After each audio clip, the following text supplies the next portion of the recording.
sewer rats appear to call themselves Avalanche, sir. How's it going, guys? Reaper here, and welcome back to my channel. I want to start this video off by saying, yes, I am a fan of the original Final Fantasy VII, but I'm not a hardcore purist, alright? I'm not out here screaming that it's got to be the most perfect, amazing remake ever made. I'm alright with them moving stuff and changing stuff, okay? With that out of the way, as we dive in and take a look at why I don't think we should be that hyped just yet, I'm going to recap a bit of the story so far.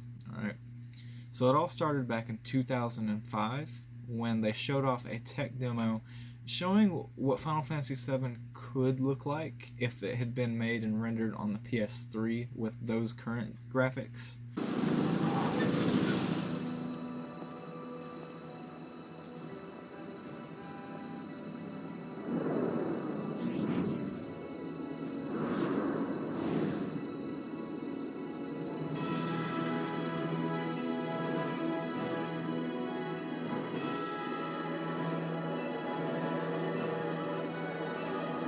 And there had already been people that were like, oh man, maybe we'll get an HD remake, but there wasn't anything else really that was said about it after that tech demo. That is until 2015, and it was announced that they were indeed finally making an HD Final Fantasy VII remake. We finally have a release date, March 3rd of 2020. Now, I know this came out a few days ago. Give me a break. I just started my channel, alright? As exciting as it is for them to finally get the ball rolling with this stuff, there's just a couple of things that I'm a little bit concerned about.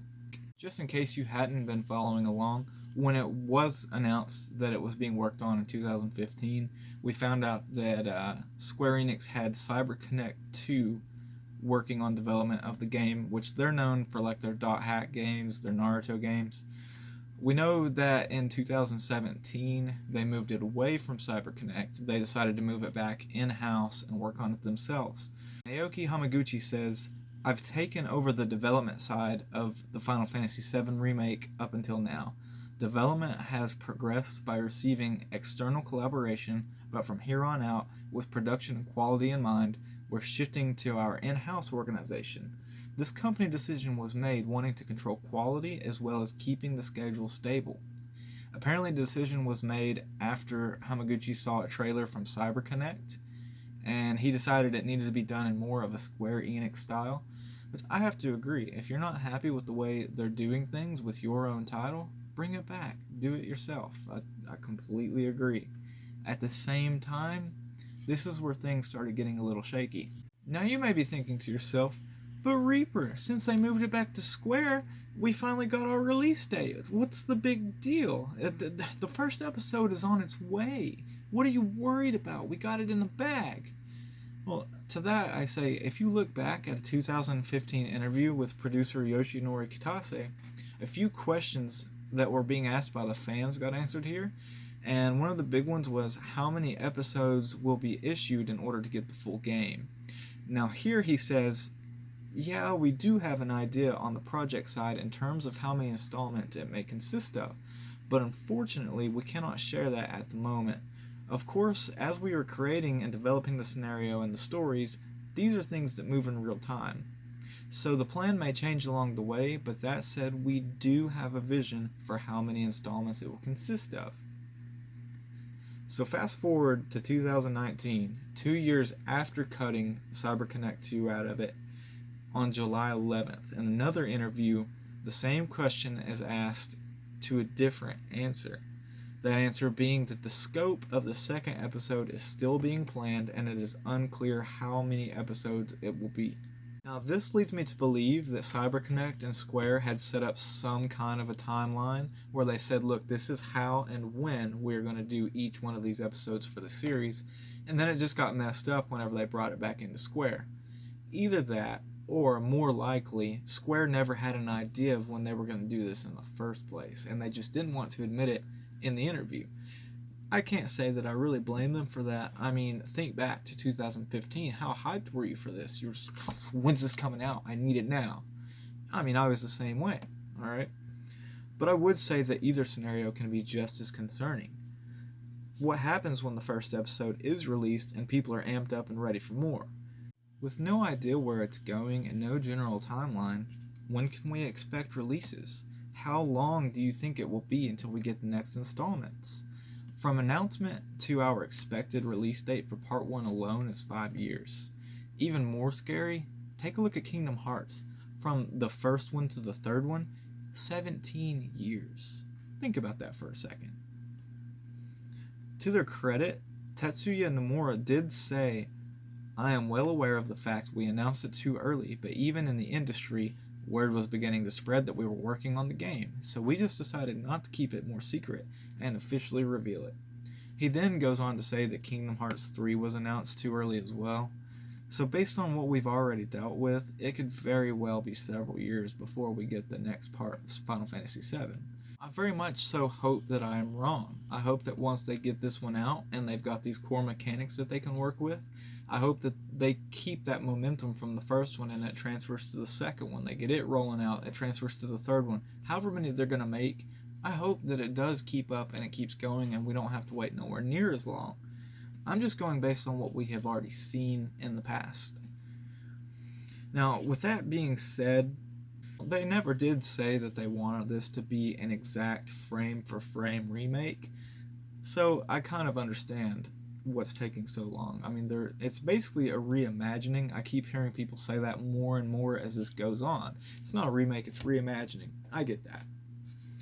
The first episode is going to be solely focused on Midgar, which is what everyone thinks of when they remember Final Fantasy VII anyways. I know I do. I've played the whole game several times, and every time you think, boom, that giant city pops straight into your mind. With it being said that every episode is going to be a full-length game, this does make a lot of sense. There was a whole lot of areas of that game, especially in Midgar, that were just really kind of short. You just kind of run through, there's nothing there, nobody to talk to. They can really flesh that out. They can add a whole lot of stuff to that. I imagine that's what they're doing. The thing with that, though, is when you finish Midgar in the original, you never come back, and then you finally get to your more, I guess, traditional Final Fantasy open world, and it almost feels like a different game entirely. I have to imagine that is where a whole lot of the struggle is coming in for Square Enix. So you've got the first one coming out, you have this idea of what it's going to be, you've got the stopping point, and then you realize, wait a minute, it's almost a different game after that. That's got to be hard. I can't imagine myself being able to figure that out, modernize it, and then get it out in a way that everybody enjoys, both newcomers and hardcore fans. So episode 2 is going to end up having a very different feeling than episode 1.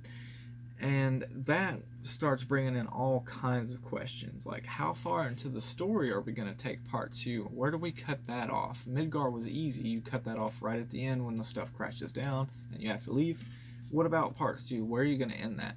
What about the side quests and minigames? What do we add in now? What do we save for later? Do we even keep any of that? Do we even use any of it? We also got to look at the new battle system, which looks pretty nice.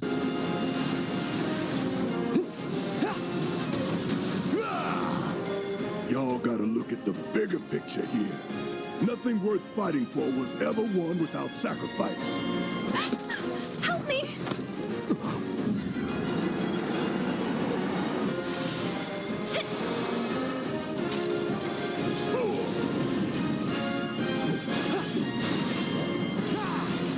We also got to look at Tifa, which Square felt the need to drop a couple cup sizes to keep her looking realistic, which is fine. I haven't heard anybody complaining about it. I figured there'd be some trolls out there that would say something, anything along those lines. I haven't seen anything yet.